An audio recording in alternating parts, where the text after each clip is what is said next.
Akbar Birbal story. बादशाह का गुस्सा। बादशाह अकबर अपनी बेगम से किसी बात पर नाराज हो गए। नाराजगी इतनी बढ़ गई कि उन्हें बेगम को मायके जाने को कह दिया।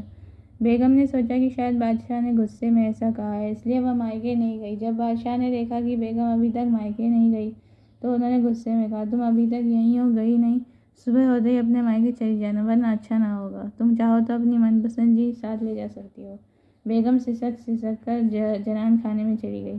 वहां जाकर उसने बीरबल को बुलाया। बीरबल बेगम के सामने पेश हो गया। बेगम ने बादशाह की नाराजगी के बारे में बताया और उनके हुक्म को भी बता दिया। बेगम साहिबा, अगर बादशाह ने हुक्म दिया है तो जाना ही पड़ेगा और अपनी मनपसंद चीज़ ले जाने की बाबत जैसा मैं कहता हूँ वैसा ही करें। बादशाह की नाराज़गी भी दूर हो जाएगी।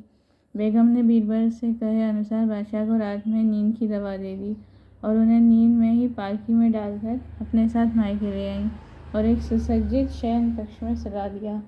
जब बादशाह की नींद हुई तो स्वयं को अनजाने स्थान पर पाकर हैरान हो गए। पुकारा, कोई है? उनकी बेगम साहिबा उपस्थित हुई। बेगम को वहां देखकर वे समझ गए कि वे अपनी ससुराल में हैं। उन्होंने गुस्से से पूछा, तुम हमें भी यहाँ ले आई? इतनी बड़ी गुस्ताखी कर डाली।